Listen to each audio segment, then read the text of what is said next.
നമ്മുടെ ദീൻ നമ്മളിലേക്ക് എത്തിയ വഴികൾ നമ്മൾ ആലോചിക്കുമ്പോൾ, അതിനെ പറ്റിയിട്ട് നമ്മൾ ചിന്തിക്കുമ്പോൾ നമുക്ക് ശരിക്കും അഭിമാനം തോന്നും.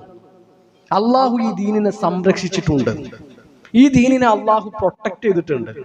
ഈ ദീൻ സമ്പൂർണമാണ്. നമ്മളിലേക്ക് എത്തേണ്ട ഒന്നും എത്താതിരുന്നിട്ടില്ല. ഈ ദീന് കംപ്ലീറ്റ് ചെയ്ത് തന്നിട്ടാണ് അള്ളാഹുന്റെ റസൂൽ സല്ലല്ലാഹു അലൈഹി വസല്ലം ഈ ലോകത്ത് നിന്ന് വിട വാങ്ങിയിട്ടുള്ളത്, മടങ്ങിപ്പോയിട്ടുള്ളത്. അവസാനത്തെ ഹജ്ജ് യാത്രയിൽ സഹാബിമാരെ സാക്ഷി നിർത്തിയിട്ട് അള്ളാഹുന്റെ റസൂൽ സല്ലല്ലാഹു അലൈഹി വസല്ലം ചോദിക്കുന്ന ഒരു ചോദ്യമുണ്ട്. ഹലാ അൽ ബല്ലഗ്തു, സഹാബിമാരെ ഞാൻ നിങ്ങൾക്ക് എത്തിച്ചു തന്നിട്ടില്ലേ?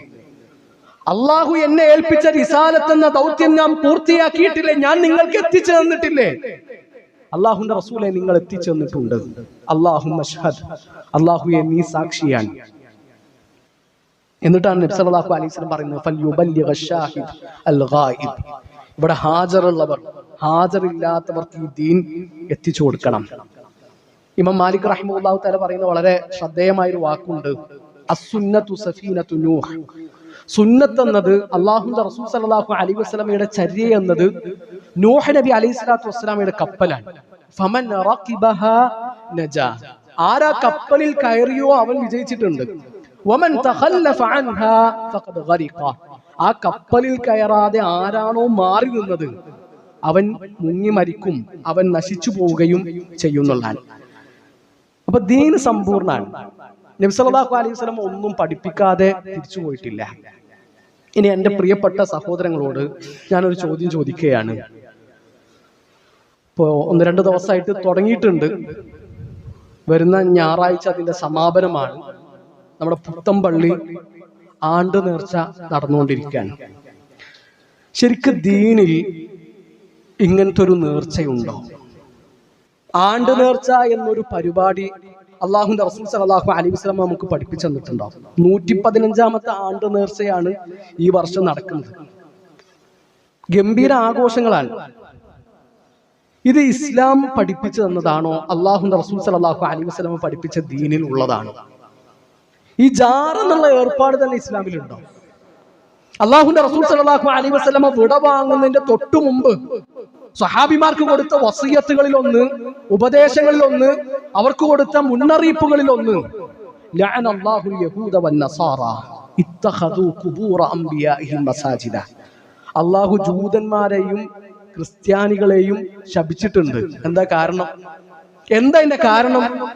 ഇത്തഖദു ഖുബൂറ അംബിയാഇഹിം മസാജിദ, അവരവരുടെ നബിമാരുടെ ഖബറുകളെ പള്ളികളാക്കിയിരിക്കുന്നു, ആരാധനാ കേന്ദ്രങ്ങളാക്കിയിരിക്കുന്നു എന്നാണ്. സുബ്ഹാനല്ലാഹ്, അള്ളാഹുന്റെ ശാപം ഉണ്ട് എന്നാ പറഞ്ഞത്. അലി ഇബ്നു അബീ ത്വാലിബ് റളിയല്ലാഹു അൻഹു ഭരണം ഏറ്റെടുത്തിട്ട് അബുൽ ഹയ്യാജ് അൽ അസദിയെ വിളിക്കുകയാണ്. അന്നത്തെ പോലീസ് മേധാവിയാണ്. അദ്ദേഹത്തെ വിളിച്ചിട്ട് പറയുന്നുണ്ട്, അലാ അബ്അതുക അലാ മാ ബഅസനി അലൈഹി റസൂലുള്ളാഹ് സല്ലല്ലാഹു അലൈഹി വസല്ലം. അള്ളാഹുന്റെ റസൂൽ സല്ലല്ലാഹു അലൈഹി വസല്ലം എന്നെ ഏൽപ്പിച്ച ഒരു ദൗത്യമുണ്ട്, എന്നെ ഏൽപ്പിച്ച ഒരു ഡ്യൂട്ടി ഉണ്ട്. ആ ഡ്യൂട്ടി ഞാൻ നിന്നെ ഏൽപ്പിക്കട്ടെ. എന്താണത്? ലാ തദഅ ഖബ്റൻ മുശ്രിഫൻ ഇല്ലാ സവൈതഹു. ഉയർന്നു നിൽക്കുന്ന ഒരു ഖബറും തട്ടി നിരപ്പാക്കാതെ നീ വിട്ടുകളയരുത് എന്നാണ്. ഒരു പോലീസ് മേധാവിയെ വിളിച്ചിട്ട് ഇസ്ലാമിക ഭരണാധികാരി നൽകുന്ന നിർദ്ദേശമാണത്. അത് അലി ഇബ്നു അബീ ത്വാലിബ് റളിയല്ലാഹു അൻഹു അദ്ദേഹത്തിന്റെ ഇഷ്ടപ്രകാരം പറഞ്ഞൊരു വാക്കൊന്നുമല്ല. അലി റളിയല്ലാഹു അൻഹു അള്ളാഹുന്റെ റസൂൽ സല്ലല്ലാഹു അലൈഹി വസല്ലം ഏൽപ്പിച്ച പണിയാണത്. ഉയർന്നു നിൽക്കുന്ന ഖബറൊക്കെ തട്ടി നിരപ്പാക്കണം. നമ്മൾ ആലോചിക്കേണ്ടത്, അള്ളാഹുന്റെ റസൂൽ സല്ലല്ലാഹു അലൈഹി വസല്ലമയുടെ ഭരണമായിരുന്നു ഇന്ന് നമ്മുടെ നാട്ടിൽ ഉണ്ടായിരുന്നത് എങ്കിൽ, അല്ലെങ്കിൽ അലിയാർ തങ്ങളായിരുന്നു നമ്മുടെ നാട് ഭരിക്കുന്നത് എങ്കിൽ, ഇവിടെ പുത്തമ്പള്ളി ജാറുണ്ടാവും, പുതിയങ്ങാടി ജാറുണ്ടാവും, മമ്പുറത്ത് ജാറുണ്ടാവും, CM മടവൂറിന്റെ ജാറുണ്ടാകും. എത്ര ഗൗരവത്തിലാണ് അള്ളാഹുന്റെ റസൂൽ സല്ലല്ലാഹു അലൈഹി വസല്ലമ ഈ വിഷയം സംസാരിച്ചിട്ടുള്ളത്. ജാബിർ റളിയല്ലാഹു അൻഹു റിപ്പോർട്ട് ചെയ്യുന്ന ഹദീസിൽ കാണാം, നഹാ റസൂലുള്ളാഹി സ്വല്ലല്ലാഹു അലൈഹി വസല്ലം യുബ്നാ അലൽ ഖബർ, ഖബറിന്റെ മേൽ കെട്ടിടം ഉണ്ടാക്കുക എന്നത് അല്ലാഹുവിന്റെ റസൂൽ സ്വല്ലല്ലാഹു അലൈഹി വസല്ലം വിലക്കിയ കാര്യമാണ്. തജ്സീസുൽ ഖുബൂർ, ഖബറുകൾ കുമ്മായി വിടുക എന്നത് അല്ലാഹുവിന്റെ റസൂൽ സ്വല്ലല്ലാഹു അലൈഹി വസല്ലം വിലക്കിയ കാര്യമാണ്. എന്തിനാ ഇസ്ലാം ഖബർ സിയാറത്ത് പഠിപ്പിച്ചത്? അല്ലാഹുവിന്റെ റസൂൽ സല്ലല്ലാഹു അലൈഹി വസല്ലം നിങ്ങൾ ഖബറുകൾ സന്ദർശിച്ചോളൂ എന്ന് പറഞ്ഞതിന്റെ ലക്ഷ്യം എന്താണ്? കുൻതു നഹൈതുകും അൻ സിയാറത്തിൽ ഖുബൂർ അലാ ഫസൂറുഹാ. ഞാൻ ആദ്യം നിങ്ങളോട് ഖബറുകൾ സന്ദർശിക്കുന്നത് വിലക്കിയിരുന്നു. കാരണം അന്ന് ഇസ്ലാമിലേക്ക് ആളുകൾ കടന്നു വന്ന സമയമാണ്. അവരുടെ മനസ്സ് ഉറച്ചിട്ടില്ല. ഈ ദീനിൽ അവരുടെ മനസ്സ് ഉറച്ചപ്പോൾ ഇനി തെറ്റിപ്പോകൂല എന്ന് നബി സല്ലല്ലാഹു അലൈഹി വസല്ലമക്ക് തോന്നിയപ്പോൾ അല്ലാഹുവിന്റെ റസൂൽ സല്ലല്ലാഹു അലൈഹി വസല്ലം പറയാണ്, ഇനി നിങ്ങൾ ഖബറുകൾ സന്ദർശിച്ചുകൊള്ളുക. എന്താ അതിന്റെ ലക്ഷ്യം? അതിന്റെ ലക്ഷ്യവും അല്ലാഹുവിന്റെ റസൂൽ സല്ലല്ലാഹു അലൈഹി വസല്ലം പറഞ്ഞു, ഫഇന്നഹാ തുരിഖുൽ ഖൽബ്. അത് ഹൃദയത്തെ ലോലമാക്കും. വതുദ്മിഉൽ ഐൻ. അത് കണ്ണുകളെ ഇറനണിയിക്കും. കണ്ണുകളിൽ നിന്ന് കണ്ണീര് വരും ഖബർ സന്ദർശിക്കുമ്പോൾ. വതുദക്കിറുൽ ആഖിറ. ആഖിറത്തിനെ നിങ്ങൾ ഓർമ്മപ്പെടുത്തുകയും ചെയ്യുന്നതാണ്. അതാണ് ഖബർ സന്ദർശിക്കുന്നതിന്റെ ലക്ഷ്യം. പുത്തമ്പള്ളി സന്ദർശിക്കുന്ന ഒരാളുടെ ലക്ഷ്യം ഇതാണ്. മമ്പുറത്ത് പോകുന്ന ഒരാളുടെ ലക്ഷ്യം ആഖിറത്തിനെ പറ്റിയിട്ട് ഓർക്കലാണോ? പുതിയങ്ങാടി പോകുന്ന ഒരാളുടെ ലക്ഷ്യം ആഖിറത്തിനെ പറ്റിയിട്ട് ഓർക്കലാണോ? ഇങ്ങനെ കൊല്ലത്തിൽ ഒരു ആണ്ട് നേർച്ച ഖബറിന്റെ പരിസരത്ത് വെച്ച് നടത്തുക എന്നുള്ളത്, അല്ലെങ്കിൽ മക്ബറയുടെ ഭാഗമായിട്ട് നടത്തുക എന്നുള്ളത് ഒരു പുണ്യമായിരുന്നുവെങ്കിൽ അത് ആദ്യം കാണിച്ചു തരേണ്ടത് ആരാണ്? ആദ്യം നമ്മളെ പഠിപ്പിക്കേണ്ടത് ആരാണ്? അല്ലാഹുവിന്റെ റസൂൽ സല്ലല്ലാഹു അലൈഹി വസല്ലമയെ അല്ലേ? നിങ്ങൾ ആലോചിച്ച് നോക്കി, ബദർ നടക്കുന്നത് ഹിജറ 2-ാം വർഷമാണ്. ബദറിൽ 14 ശുഹദാക്കളുണ്ട്. 14 സഹാബിമാർ ബദറിൽ ഷഹീദായിട്ടുണ്ട്. ഉഹദ് നടക്കുന്നത് ഹിജറ 3-ാം വർഷമാണ്.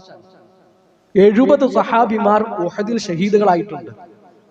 ഈ 2 യുദ്ധങ്ങളിൽ നിന്ന് മാത്രമായിട്ട് 70 + 14 84 ശുഹദാക്കളുണ്ട്. അല്ലാഹുവിന്റെ റസൂൽ സല്ലല്ലാഹു അലൈഹി വസല്ലം മരിക്കുന്നത് എന്നാണ് ഹിജറ 11-ലാണ്. ഹിജറ 2-ൽ ബദർ നടന്നു, ഹിജറ 3-ൽ ഉഹദ് നടന്നു. അല്ലാഹുവിന്റെ റസൂൽ സല്ലല്ലാഹു അലൈഹി വസല്ലം മരിക്കുന്ന ഹിജറ 11-ൽ. ബദർ ഉഹദും കഴിഞ്ഞിട്ട് എത്ര വർഷങ്ങൾ അല്ലാഹുവിന്റെ റസൂൽ സല്ലല്ലാഹു അലൈഹി വസല്ലം ജീവിച്ചു? സൗദി അറേബ്യയിൽ പോയ ആൾക്കാർ കണ്ടിട്ടുണ്ടാകും ബദറിലും ഉഹദിലൊക്കെ ഷഹീദായ മനുഷ്യന്മാരുടെ ഖബർ. അവിടെ കെട്ടിടമുണ്ടോ? അവിടെ ജാറമുണ്ടോ? അവിടെ മഖബറയുണ്ടോ? അല്ലാഹുവിന്റെ റസൂൽ സല്ലല്ലാഹു അലൈഹി വസല്ലമയും സഹാബിമാരും പഠിപ്പിച്ചെന്ന ദീനിൽ ഇതൊന്നുമില്ല. ഇത്ര വർഷങ്ങൾ ഈ ശുഹദാക്കൾക്ക് ശേഷം ജീവിച്ചിട്ട് നബി സല്ലല്ലാഹു അലൈഹി വസല്ലമ ഒരു റമദാൻ 17 വരുമ്പോ ബദരീങ്ങളുടെ ആണ്ട് നടത്തിയിട്ടുണ്ടോ? ഒരു ആണ്ട് നേർച്ച ഉണ്ടായിട്ടുണ്ടോ മക്കയിൽ, മദീനയിൽ? ഉഹദിന്റെ ആണ്ട് വരുമ്പോൾ അല്ലാഹുവിന്റെ റസൂൽ സല്ലല്ലാഹു അലൈഹി വസല്ലം ആഘോഷിച്ചിട്ടുണ്ടോ? ഒരു ആണ്ട് ആചരിച്ചിട്ടുണ്ടോ? ഇനി ഒന്നും വേണ്ട, ഏതെങ്കിലും ഒരാളുടെ ഖബർ ആഘോഷമാക്കുന്നത് പുണ്യമായിരുന്നുവെങ്കിൽ അതിന് ഏറ്റവും അർഹത ഉള്ളത് ആരുടെ ഖബറാണ്? അല്ലാഹുവിന്റെ റസൂൽ സല്ലല്ലാഹു അലൈഹി വസല്ലമയുടെ ഖബറല്ലേ? നബി സല്ലല്ലാഹു അലൈഹി വസല്ലം ഹിജറ 11-ൽ മരിച്ചു. പിന്നെ ഖുലഫാഉർ റാഷിദീങ്ങൾ രാഷ്ട്രം ഭരിച്ചു. ആയിഷ ബീവി നബിന്റെ ശേഷം എത്ര കാലം ജീവിക്കുന്നുണ്ട്? ഹിജറ 57-ലോ 59-ലോ ആണ് ആയിഷ റളിയല്ലാഹു അൻഹ വഫാത്താകുന്നത്. അവസാനത്തെ സഹാബി മരിക്കുന്നത് ഹിജറ 100-ലാണ്. ഹിജറ 100-ൽ നബി സല്ലല്ലാഹു അലൈഹി വസല്ലമ വഫാത്തായിട്ട് ഏകദേശം 9 പതിറ്റാണ്ടുകൾ കഴിഞ്ഞിട്ടാണ് അവസാനത്തെ സഹാബി മരിക്കുന്നത്. അതിനിടയിൽ മദീനയിൽ എപ്പോഴെങ്കിലും ഒരു ആണ്ട് നേർച്ച ഉണ്ടായിട്ടുണ്ടോ പ്രിയപ്പെട്ടവരെ? ഇപ്പൊ വളരെ ഗൗരവത്തിൽ ഇത് നമ്മൾ കാണണം. ഇതൊക്കെ നടക്കുന്നത് ദീനിന്റെ പേരിലാണ്, മതമായിട്ടാണ് ഇതൊക്കെ ആചരിക്കപ്പെടുന്നത്. ചില ആൾക്കാർ പറയാൻ എന്താ, ഞങ്ങൾ മദ്ഹ് പറയല്ലേ, ഞങ്ങൾ മഹാന്മാരെ ആദരിക്കുകയല്ലേ, ഭക്ഷണം വിതരണം ചെയ്യല്ലേ, അത് നല്ല കാര്യമല്ലേ എന്ന്. നിങ്ങൾ എന്തിനാ വെറുതെ ഇതൊക്കെ എതിർക്കും? നിങ്ങൾ ചെയ്യുന്നില്ലെങ്കിൽ ചെയ്യണ്ട, ചെയ്യുന്നവർ ചെയ്തോട്ടെ. എന്തിനാ വെറുതെ നന്മ മുടക്കികളാകുന്നതെന്നാ ചോദിക്കുക. നല്ല കാര്യമല്ലേ മദ്ഹ് പറയാ, ഭക്ഷണം വിതരണം ചെയ്യുക, അതിലെന്താ മോശം? മദ്ഹ് പറയുന്നതും ഭക്ഷണം വിതരണം ചെയ്യുന്നതൊന്നും അല്ല മോശം. അത് ദീനിന്റെ ഭാഗമായിട്ട് അതിന് പ്രത്യേക ദിവസം തെരഞ്ഞെടുത്ത് അതിന് പ്രത്യേക രൂപം കൊടുത്ത് ചെയ്യുന്നത് പ്രശ്നം തന്നെയാണ്. ഞാൻ ഒരു ചെറിയ സംഭവം കൂടി സൂചിപ്പിക്കാം.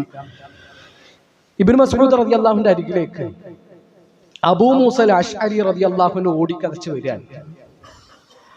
അബൂ മൂസ അശ്അരി റളിയല്ലാഹു അൻഹു പറഞ്ഞു, ഞാൻ മദീന പള്ളിയിൽ ഒരു കാഴ്ച കണ്ടിട്ടുണ്ട്.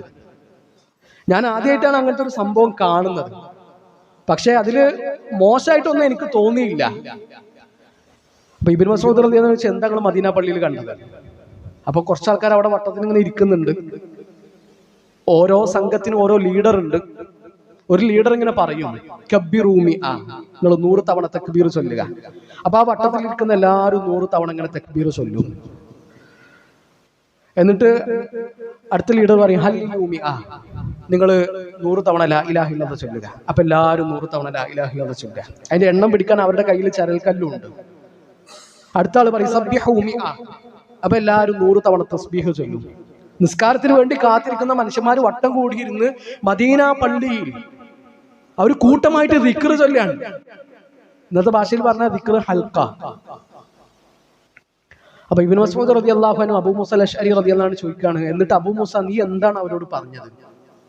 ഞാൻ ഓരോടൊന്നും പറഞ്ഞിട്ടില്ല, നിങ്ങളെ അഭിപ്രായം അറിയാൻ വേണ്ടിയിട്ട് ഞാൻ വന്നതാണ്. നിങ്ങൾ എന്താ പറയുന്നത് അനുസരിച്ചിട്ട് പറയാന്നുള്ള ആൾക്ക് നിങ്ങളുടെ അടുത്തേക്ക് വന്നതാണ്. അബ്ദുല്ലാഹി ഇബ്നു മസ്ഊദ് റളിയല്ലാഹു അൻഹുവും അബൂ മൂസ അശ്അരി റളിയല്ലാഹു അൻഹു നേരെ മദീന പള്ളിയിലേക്ക് പോവാൻ. എന്നിട്ട് കൂട്ടത്തിലിരുന്ന് ദിക്ർ ചെല്ലുന്ന ആളുകളോട് അബ്ദുല്ലാഹി ഇബ്നു മസ്ഊദ് റളിയല്ലാഹു അൻഹു ചോദിക്കുന്ന കുറച്ച് ചോദ്യങ്ങളുണ്ട്.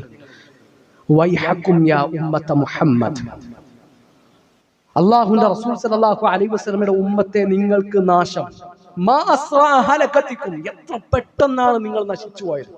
ആരോടാണ് ഈ സംസാരിക്കുന്നത്? പള്ളിയിൽ ഇരുന്ന് കൂട്ടത്തിൽ ദിക്ർ ചൊല്ലിയ ആൾക്കാരോടാണ് ഇബ്നു മസ്ഊദ് റളിയല്ലാഹു അൻഹു സംസാരം. ഹൗലായി സഹാബത്തി നബിയിക്കും മുതവാഫിറൂൻ, അല്ലാഹുവിന്റെ റസൂൽ സല്ലല്ലാഹു അലൈഹി വസല്ലമയുടെ സഹാബിമാർ ഈ മദീനയിൽ ജീവിച്ചിരിക്കുന്നുണ്ട്. വഹാദിഹി സിയാബുഹു ലം തുബ്ല, അല്ലാഹുവിന്റെ റസൂൽ സല്ലല്ലാഹു അലൈഹി വസല്ലമ ധരിച്ച വസ്ത്രം നുരുമ്പി പോയിട്ടില്ല. വആനിയതുഹു ലം തുക്സർ, അല്ലാഹുവിന്റെ റസൂൽ സല്ലല്ലാഹു അലൈഹി വസല്ലമ ഭക്ഷണം കഴിച്ച പാത്രം പൊട്ടിപ്പോയിട്ടില്ല. മാ അസ്റാ ഹലകതികും, എത്ര പെട്ടെന്നാണ് നിങ്ങൾ നശിച്ചു പോയത്. കൂട്ടത്തിലിരുന്ന് ദിക്ർ ചൊല്ലിയ ആൾക്കാരോട്, താളത്തിനൊത്ത് ദിക്ർ ചൊല്ലിയ മനുഷ്യന്മാരോട് ഇബ്നു മസ്ഊദ് റളിയല്ലാഹുവിന്റെ വാക്കാണത്. എന്നിട്ട് ഇബ്നു മസ്ഊദ് റളിയല്ലാഹുവിനോട് ഒരു പറയാണ്, യാ അബാ അബ്ദുറഹ്മാൻ മാ അറദ്നാ ഇല്ലൽ ഖൈർ, ഞങ്ങൾ നല്ലതല്ലേ ചെയ്തിട്ടുള്ളൂ, ഞങ്ങൾ ഇതുകൊണ്ട് മോശമായിട്ടൊന്നും ഉദ്ദേശിച്ചിട്ടില്ല, ഞങ്ങൾ നന്മയാണ് ഉദ്ദേശിച്ചത്. നന്മ ആഗ്രഹിക്കുന്ന എത്ര ആളുകളുണ്ട്, അവർക്ക് ആ നന്മ കിട്ടുന്നില്ലല്ലോ എന്ന് ഇബ്നു മസ്ഊദ് റളിയല്ലാഹു അൻഹു പറയാൻ. എന്താ തസ്ബീഹ് ചൊല്ലൽ മോശ? തക്ബീർ ചൊല്ലൽ മോശാണോ? തഹ്മീദ് ചൊല്ലൽ മോശാണോ? ഇതിനൊക്കെ എത്ര പ്രതിഫലം ഉണ്ടെന്നാ അല്ലാഹുവിന്റെ റസൂൽ സല്ലല്ലാഹു അലൈഹി വസല്ലം പഠിപ്പിച്ചത്. പിന്നെ എന്താ അവിടെ പ്രശ്നം വന്നത്? അതിനൊരു പുതിയ രൂപം കൊടുത്തു, പുതിയ കോലം കൊടുത്തു.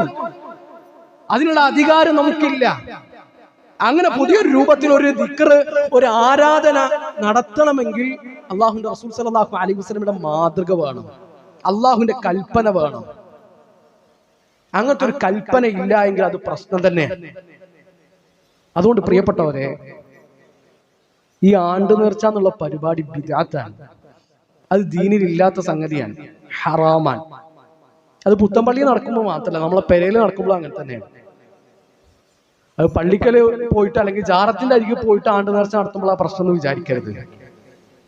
ഇപ്പൊ ചിലപ്പോൾ വീട്ടിലാണ് നടക്കുക, 3 ഉണ്ടാകും, 7 ഉണ്ടാകും, 15 ഉണ്ടാകും, 40 ഉണ്ടാകും, ആണ്ടുണ്ടാകും. അന്ന് ഭക്ഷണം വെക്കുക, കുടുംബക്കാരെ വിളിക്കുക, ഉസ്താദിനെ വിളിക്കുക, എന്നിട്ട് എല്ലാവരും കൂടി ഇരുന്ന് ദുആ ചെയ്യുക. ബിദ്അത്താണ്, ഹറാമാണ്, പാടില്ല. കുല്ലു ബിദ്അത്തിൻ ളലാല, എല്ലാ ബിദ്അത്തും വഴികേടാണ്. ദീനിൽ പുതിയതായിട്ട് ആരെങ്കിലും എന്തെങ്കിലും ഉണ്ടാക്കുന്നുണ്ട്, അതൊക്കെ വഴികേടാണ്. വകുല്ലു ളലാലത്തിൻ ഫിന്നാർ, എല്ലാ വഴികേടും നരകത്തിലുമാണ്. ചില ആൾക്കാരുടെ ഒരു ന്യായം എന്താണെന്ന് വെച്ചാൽ, ഇപ്പൊ വാപ്പാക്ക് പറ്റൂല, പെരയിൽ വല്യപ്പാന്റെ ആണ്ട് നടത്തിയിട്ടില്ലെങ്കിൽ വാപ്പാക്ക് പിടിക്കൂല, അത് ഉമ്മാക്ക് പറ്റൂല. ദീനിന്റെ കാര്യത്തിൽ നമ്മൾ കണിശതയുള്ളവരായിരിക്കണം. അതിൽ അഡ്ജസ്റ്റ്മെന്റ് ഇല്ല, വിട്ടുവീഴ്ചയില്ല. ദീനാണോ, അള്ളാഹു പറഞ്ഞതാണോ, റസൂല് പറഞ്ഞാണോ, അതിന്റെ അപ്പുറത്തേക്ക് നമ്മൾ പോകാൻ പറ്റൂല. ഇമാം അഹ്മദ് ബിൻ ഹംബൽ റഹിമഹുല്ലാഹു തആല 30 മാസം ജയിലിൽ കടന്നിട്ടുണ്ട്. 30 മാസം ജയിലിൽ കടന്നിട്ടുണ്ട്. മോഷ്ടിച്ചിട്ടും പിടിച്ചു പറിച്ചിട്ടൊന്നും അല്ല. ദീനിലെ നിലപാട് പറഞ്ഞതിന്റെ പേരിൽ, ഖുർആൻ അള്ളാഹുവിന്റെ സൃഷ്ടിയല്ല, അത് അള്ളാഹുവിന്റെ കലാമാണ് എന്ന അഖീദ, ശരിയായ വിശ്വാസം പ്രഖ്യാപിച്ചതിന്റെ പേരിൽ 30 മാസത്തോളം ഇമാം അഹ്മദ് ബിൻ ഹംബൽ റഹിമഹുല്ലാഹു തആല ജയിലിലായിരുന്നു. ഷെയ്ഖുൽ ഇസ്ലാം ഇബ്നു തൈമിയ്യ റഹിമഹുല്ലാഹു തആല 7 തവണയാണ് ജയിലിൽ അടക്കപ്പെട്ടത്. അള്ളാഹുവിന്റെ റസൂൽ സല്ലല്ലാഹു അലൈഹി വസല്ലമയും സഹാബിമാരും ശഅബ് അബീ താലിബിൽ 3 വർഷമാണ് ഉപരോധം സഹിച്ച് കഴിയേണ്ടി വന്നത്. തിന്നാൻ കിട്ടൂല, പച്ചിലകൾ തിന്നിട്ടാണ് അവർ വിശപ്പടക്കിയത്. എന്താ ദീനാണിത്. ദീനിന്റെ കാര്യത്തിൽ വിട്ടുവീഴ്ചയില്ല. വാപ്പ പറഞ്ഞാൽ അനുസരിക്കണം, ഉമ്മ പറഞ്ഞാൽ അനുസരിക്കണം, നിർബന്ധമാണ്. ഏത് കാര്യത്തിൽ? ദീനിനോട് എതിരാകാത്ത കാര്യത്തിൽ. ലാ ത്വാഅത ലിമഖ്ലൂഖിൻ ഫീ മഅസിയത്തിൽ ഖാലിഖ്. അല്ലാഹുവിനെ ധിക്കരിക്കുന്ന വിഷയത്തിൽ ഒരാൾക്കും അനുസരണമില്ല. ഇന്നമ ത്വാഅതു ഫീ മഅറൂഫ്. നന്മയിലാണ് ഈ പറഞ്ഞ ആൾക്കാരൊക്കെ അനുസരിക്കേണ്ടത്. ഒരു അനുവാദമുള്ള ഒരു സംഗതി നമ്മളോട് കൽപ്പിച്ചോ, അനുസരിക്കൽ നിർബന്ധമാണ്. എന്നാൽ അള്ളാഹുവിന്റെ ദീനിനെതിരായിട്ട് വാപ്പ പറഞ്ഞാലും ഉമ്മ പറഞ്ഞാലും ആര് പറഞ്ഞാലും അത് സ്വീകരിക്കാൻ പാടില്ല. അവരുടെ കൂടെ നമ്മൾ നിൽക്കാൻ പാടില്ല. അള്ളാഹു ദീൻ മുറുകെ പിടിച്ചുകൊണ്ട് ജീവിക്കുന്നവരുടെ കൂട്ടത്തിൽ നമ്മളെല്ലാവരെയും ഉൾപ്പെടുത്തട്ടെ.